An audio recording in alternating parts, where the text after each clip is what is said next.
चित्तौड़ की रानी पद्मावती की कहानी। 13वीं सदी में दिल्ली की गद्दी पर सल्तनत का शासन था। शासक की यह चाह थी कि पूरा भारतवर्ष पर उसका शासन हो, इसलिए अधीनता न स्वीकार करने वाली रियासतों और राज्यों पर आक्रमण करना आरंभ कर दिया, जिनमें उनकी पहली नजर थी राजपुताने के मेवाड़ की, जिन्होंने कभी भी दिल्ली सल्तनत की अधीनता स्वीकार नहीं की थी। अब यह पहली नजर थी दिल्ली के शासक अलाउद्दीन खिलजी की।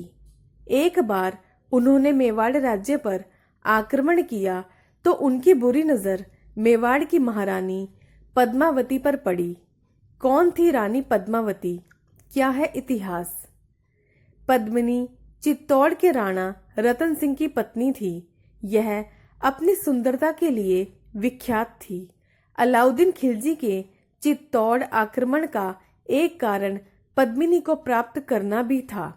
जब लंबे घेरे के बाद भी अलाउद्दीन खिलजी चित्तौड़ विजय न कर सका तो अपने छल से राणा रतन सिंह को बंदी बना लिया। तब पद्मिनी ने साहस एवं कूटनीति का परिचय देते हुए गौरा बादल की सहायता से राणा रतन सिंह को मुक्त कराया। 1303 ईस्वी में चित्तौड़ किले का पतन होने के बाद पद्मिनी ने 1600 स्त्रियों के साथ जौहर कर लिया। यह जौहर चित्तौड़ के प्रथम साक्य के नाम से प्रसिद्ध है। रानी पद्मावती का जीवन परिचय इतिहास। रानी पद्मावती उस समय की अद्वितीय सुंदरी थी। कहा जाता है कि रानी पद्मिनी को देखकर अलाउद्दीन उनकी सुंदरता पर मोहित हो गया था और उसे पाने के लिए मेवाड़ पर आक्रमण किया, और इसी घटना पर आधारित रानी पद्मावती की यह शौर्य गाथा है। रानी पद्मावती के माता का नाम चंपावती और पिता का नाम गंधर्व सेन था। रानी पद्मिनी के पिता सिंहल प्रांत के राजा थे। बाल्यकाल में पद्मिनी के पास एक तोता हुआ करता था। उसका नाम हीरामणि था। वह उन्हीं के साथ अपना अधिकतर समय व्यतीत करती थी। पद्मावती बचपन से ही बहुत सुंदर थी और विवाह योग्य होने पर पद्मिनी के पिता ने स्वयंवर का आयोजन किया गया। उनमें भारतवर्ष के सभी राजाओं के राजकुमारों को आमंत्रण दिया गया। मेवाड़ के राजा रतन सिंह विवाहित होने के बावजूद इस स्वयंवर में पहुंचे। इस स्वयंवर में एक छोटे से प्रदेश के राजा मलखान सिंह और मेवाड़ शासक रतन सिंह का मुकाबला हुआ। इसमें रतन सिंह ने मलखान को पराजित कर पद्मावती से विवाह कर राजधानी चित्तौड़ ले आए। संगीतकार राघव चेतन का अपमान। विवाह के बाद रतन सिंह चित्तौड़ पर राजपूत राजा रावल रतन सिंह का शासन था। रतन सिंह के दरबार में कई कलाकार और संगीतकार थे, जिनमें राघव चेतन नाम का एक संगीतकार था। वो एक जादूगर भी था। अपनी कला का उपयोग कर विपक्षी को मात देने की कला थी। किसी विषय पर विवाद होने के कारण रतन सिंह को संगीतकार राघव चेतन पर गुस्सा आया और उन्हें मुंह काला कर उसे गधे पर बिठाकर राज्य से बाहर निकाल दिया। इस कारण संगीतकार राघव चेतन रतन सिंह का दुश्मन बन गया और जाकर दिल्ली के शासक खिलजी से जा मिला और रतन सिंह के खिलाफ युद्ध करने की शिक्षा देने लगा। राघव ने खिलजी का दिल जीतने के लिए एक योजना बनाई।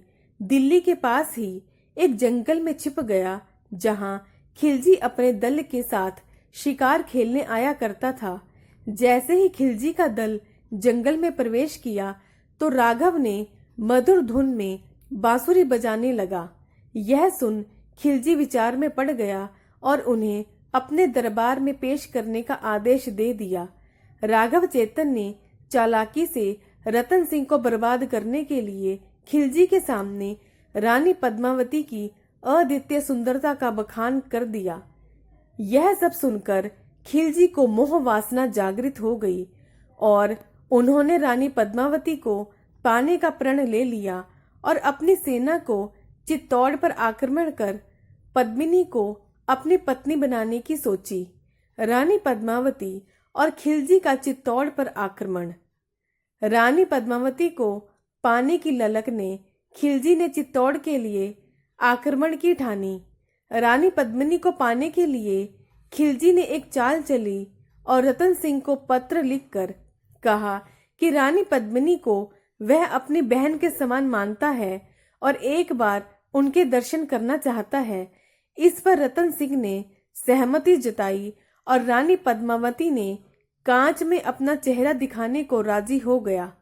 खिलजी ने अपने रक्षकों के साथ महल में प्रवेश किया और रानी पद्मिनी की सुंदरता देखकर खिलजी पागल सा हो गया और उसने राजा रतन सिंह को बंदी बना दिया। उसी समय सेनापति गौरा और बादल ने एक चाल चलते हुए खिलजी को पत्र लिखा कि कल सुबह रानी पद्मिनी को खिलजी के हाथों में सौंप दिया जाएगा। अगले दिन सुबह होते ही 150 पालकी के साथ रतन सिंह की सेना के सेनापति गौरा और बादल साथ थे। उस समय रतन सिंह खिलजी के अधिकार में बंदी थे। इन पालकियों को देखकर खिलजी उत्साहित हुआ और सोचा इसी में ही पद्मावती को लेकर आए हैं, मगर इसमें गौरा बादल की चाल थी। इन पालकियों में राजा रतन सिंह को बचाने पहुंचे गौरा और बादल और मेवाड़ की सशस्त्र सेना बाहर निकली और खिलजी के चंगुल से रतन सिंह को आजाद करवा दिया। इस मुठभेड़ में गौरा मेवाड़ी महानायक शहीद हो गया और बादल खिलजी के अस्तबल से घोड़े निकालकर चित्तौड़ की तरफ चल पड़े। चित्तौड़ पर खिलजी का आक्रमण। जब खिलजी को मिले इस धोखे का पता चला तो रतन सिंह भी हाथ से निकल गए और पद्मिनी का सपना भी धरा का धरा रह गया। उसे बहुत गुस्सा आया और चित्तौड़ पर आक्रमण करने की ठान ली। खिलजी की सेना चित्तौड़ आ पहुंची, मगर चित्तौड़ के किले में प्रवेश करना उसके लिए असंभव था। इस वजह खिलजी की सेना ने चित्तौड़ के किले की घेराबंदी कर दी और खाद्य और जल आपूर्ति को बाधित कर दिया। खाद्य आपूर्ति की कमी पड़ने के कारण रतन सिंह ने दुर्ग के द्वार खोलने का आदेश दे दिया और दोनों सेनाएं मैदान में भिड़ पड़ी।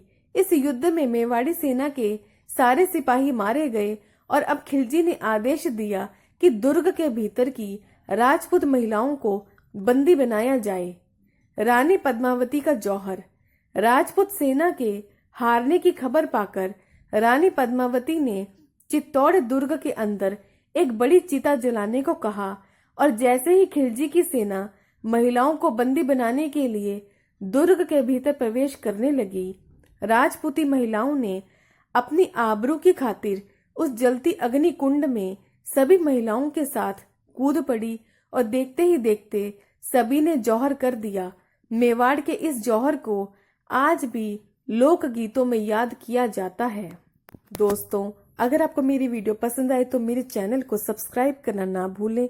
वीडियो को ज्यादा से ज्यादा शेयर करें, लाइक करें। आपका बहुत बहुत धन्यवाद।